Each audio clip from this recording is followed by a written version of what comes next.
Welcome to the debate. I mean, when we look at the physical shape of a city, we're usually looking at the aftermath of a catastrophe, right? Oh, absolutely. It's usually a fire or, a flood that forces a redesign. Exactly. Like in 1925, a massive earthquake completely flattened Santa Barbara. But the civic leaders of that time, they didn't just sweep up the bricks and rebuild exactly what was there before. Right. They made that deliberate monumental choice to mandate Spanish colonial revival architecture. Yeah, they fundamentally altered its cultural and economic DNA. They created one of the most visually cohesive commercial districts in the country. But today, the catastrophe we're facing isn't seismic. No, it's structural and economic. We're looking at a downtown corridor totally upended by a massive retail oversupply, plus a fundamental shift in how people work. Which brings us to our topic today. We are examining the April 28, 2026 Santa Barbara City Council meeting. This meeting centered on a truly defining moment for the city's future, which is the unveiling of the draft State Street Master Plan. And before we dive into analyzing the council's reaction, we have to establish exactly what this plan is and, honestly, what it is not. Right, because I'm firmly on the side that this plan represents a necessary, bold civic revitalization. It successfully re-envisions State Street as a pedestrian-first environment, which I think is the only viable path forward. Well, and I approach this from the complete opposite direction, because while the plan is conceptually attractive, it dangerously conflates a finalized vision with a total lack of practical implementation. But let's look at the facts first. Sure. So this is a 20 to 30-year overarching vision led by master planner Tess Harris and consultant Stefanos Palazitis. It's designed to revitalize Santa Barbara's downtown spine. And it's attempting to solve deep systemic issues. Look at the Cosmont study, the economic analysis the city commissioned.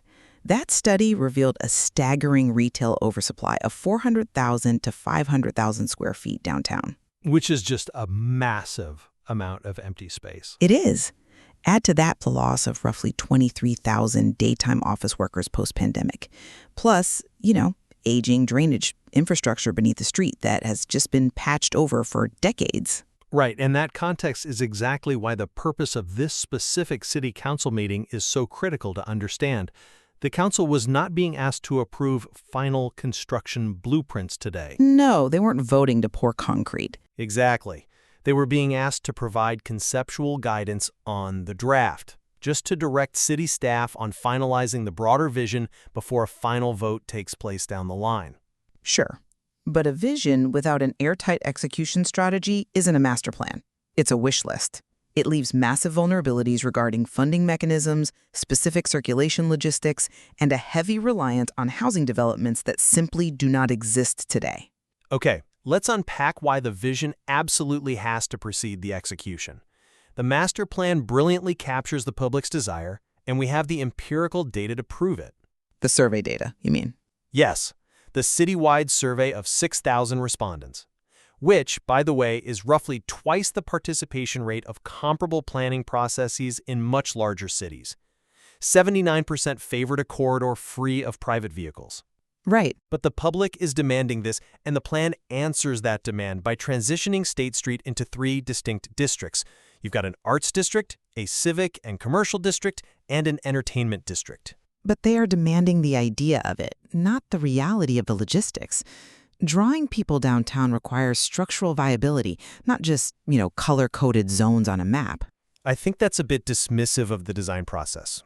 Well, consultant Stefanos Palazitis explicitly noted in the meeting that there are 4 fundamental issues dictating how a street functions: mobility, civil engineering, retail prosperity, and landscape appearance. Those 4 elements must be kept in perfect balance. And the plan addresses them holistically. It claims to, but the mechanics remain alarmingly vague. Take the financial strategy, for instance. Master planner Tess Harris admitted that the financing plan would only be fully developed in Phase 1, which happens after the plan's adoption.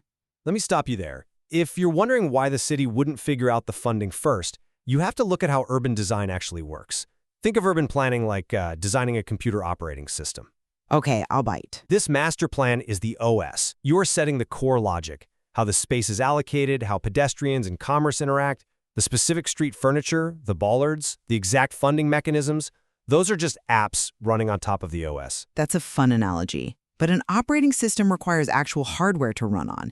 You are writing code for a processor the city doesn't have, specifically the capital funding and the legal authority. But if you sit around debating the code for a single app before you've agreed on the operating system, you never ship the product. If you approve a master plan without knowing if you can afford the foundation, the entire project collapses under its own weight.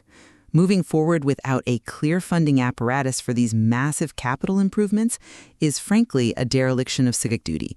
You cannot artificially separate the design of a city from the economics of a city. See, that exact tension between approving a sweeping concept and demanding granular details, that was the primary dynamic playing out among the city council members during this meeting. It absolutely was. Council member Harmon perfectly encapsulated the right approach to this phase.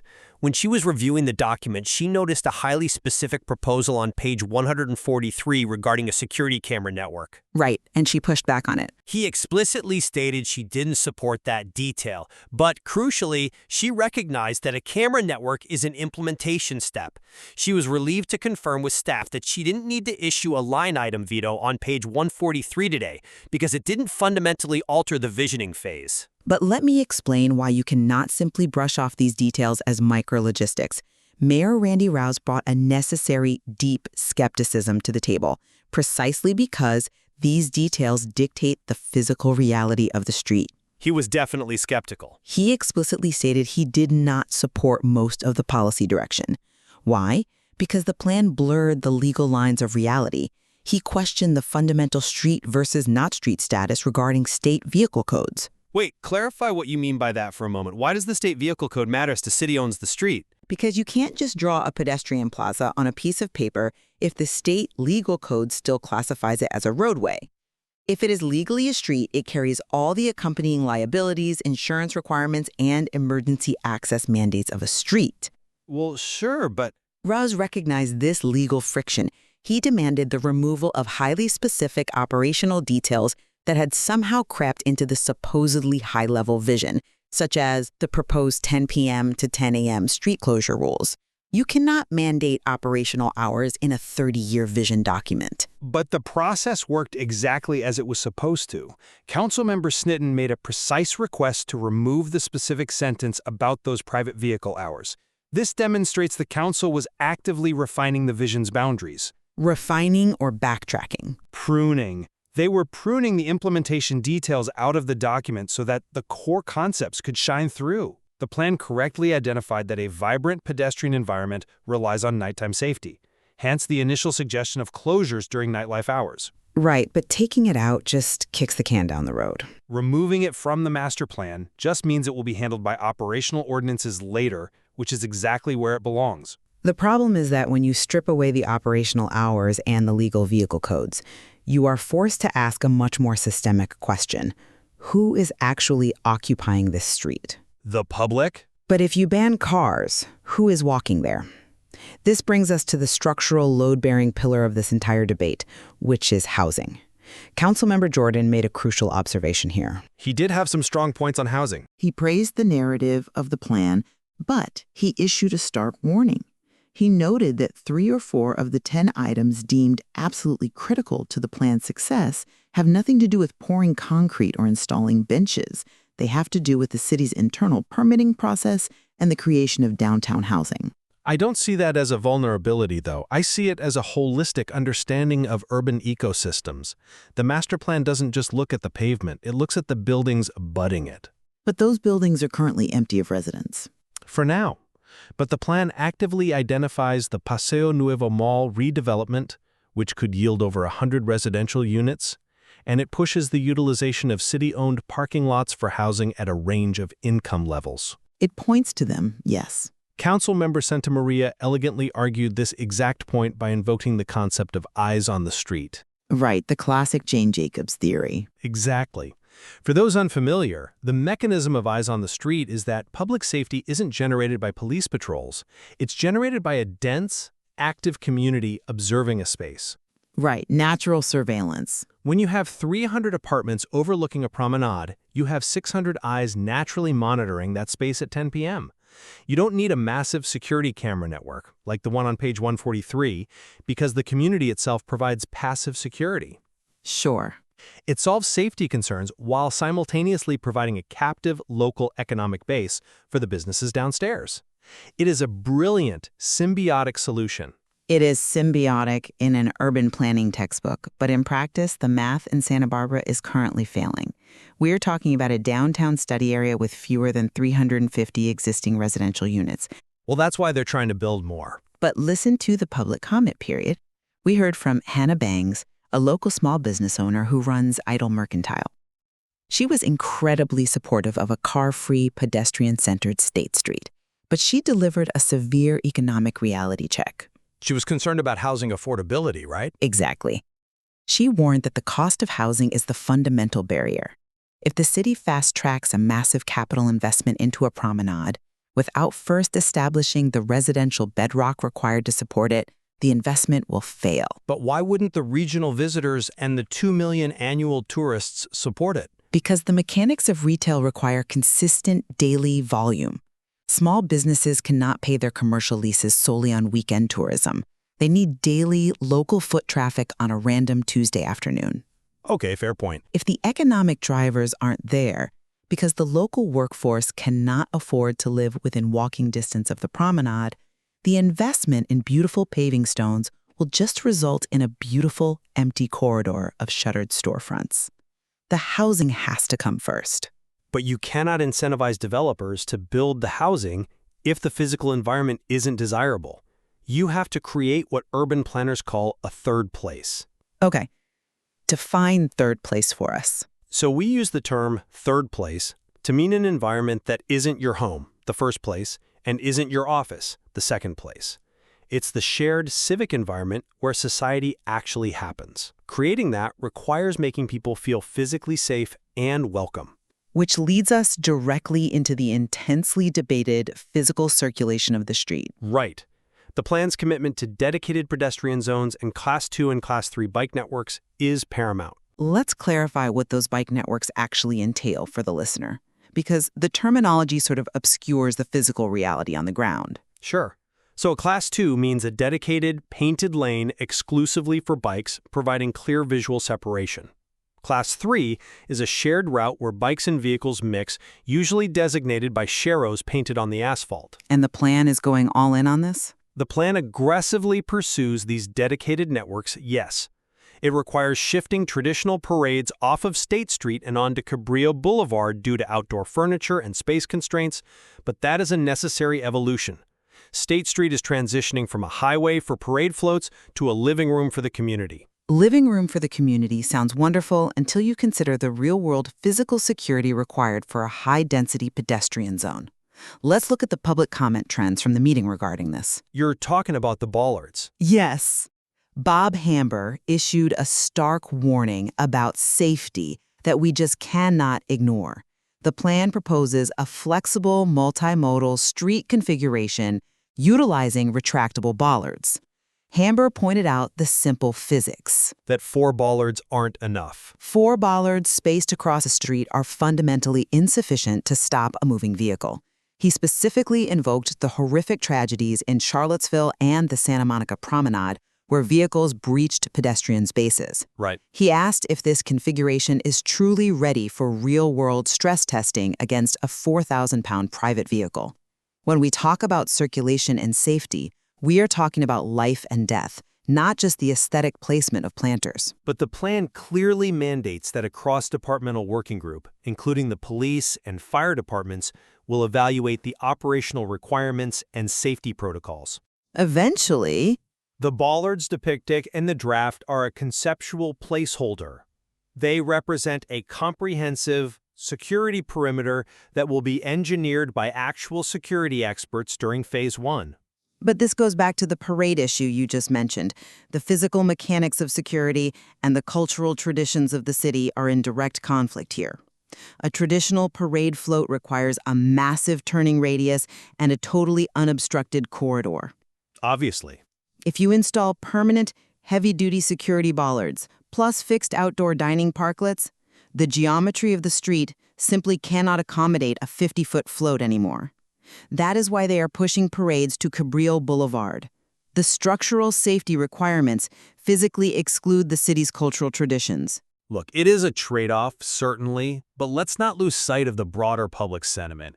Yes, there are logistical hurdles, but the overwhelming consensus, from the 6,000 survey responses to the design workshops, is deep, deep support for pedestrian-friendly design. Support for the concept of a pedestrian design, absolutely. But there is simultaneous, deep frustration from residents and business owners regarding the practical realities. How does a retail store with a long, narrow footprint receive its daily inventory if delivery trucks cannot access the storefront? Delivery, loading zones will be managed. What happens to emergency access? Where is the parking wayfinding? Business owners are facing an agonizingly slow timeline while dealing with these frictions today. Mayor Rouse echoed this frustration perfectly. He urged the city to focus on small wins right now. Right, bringing some activity back immediately. Exactly. He wants to see parades and e-bikes safely integrated back onto State Street immediately, rather than waiting for a decades-long phased rollout while businesses continue to suffer from declining rents and total uncertainty. Well, the council recognized that small wins cannot come at the expense of the long-term vision. That is why the ultimate outcome of this meeting was highly productive. The council did not approve final construction, but they formally accepted the draft concept. With some heavy caveats. They directed staff to return with a much more detailed funding strategy to confirm the project timeline and to conclude the public comment period on June 30th. Furthermore, they established a rigorous gauntlet for the plan to run through. Oh, it's a massive bureaucratic gauntlet. Before this becomes law, it has to pass through the Historic Landmarks Commission, the Planning Commission, the Access Advisory Committee, and the Transportation and Circulation Committee, all before returning for a final vote in August 2026. It is a rigorous gauntlet, but it is one that will test whether the city's sequencing is fatally flawed. I mean, we clearly agree that the status quo is untenable and that State Street requires urgent intervention. The 400,000 square foot retail oversupply mathematically demands it. Absolutely. But we maintain a respectful disagreement on the order of operations. I believe the city is moving far too fast on capital concepts before securing the financial mechanisms and the residential housing bedrock required to actually sustain a pedestrian promenade. And I maintain that the bold vision must be formally established to catalyze the private investment and housing development that we both agree is necessary. As we look toward that August vote, there are critical unresolved questions that you, as the listener, should monitor as this plan moves through the commissions. Right. First, the long-term identity of the corridor. How much of State Street will permanently remain a pedestrian-only zone? And how will bikes, transit shuttles, daily commercial deliveries, and emergency vehicles physically integrate without conflict? Second, we must watch the economic balance. How will the current pandemic-era outdoor dining evolve? Can the city balance the footprint of private business operations with the need for open public gathering spaces, all while maintaining that strict historic Spanish colonial revival character that defines Santa Barbara? And finally, the bottom line. Who is actually going to pay for these monumental capital improvements? And how will the city concretely measure the plan's success in its initial 3-year phase? Those are the mechanics that will determine if this plan is a triumph of urban design or a fiscal misadventure. We encourage you to evaluate the draft State Street Master Plan for yourself as Santa Barbara makes these defining choices. A century ago, the ground shook and the people of Santa Barbara had to decide what kind of city they wanted to build from the rubble. Today, the ground is shifting again, not beneath their feet, but beneath their economy. The question remains, what kind of city will they build this time?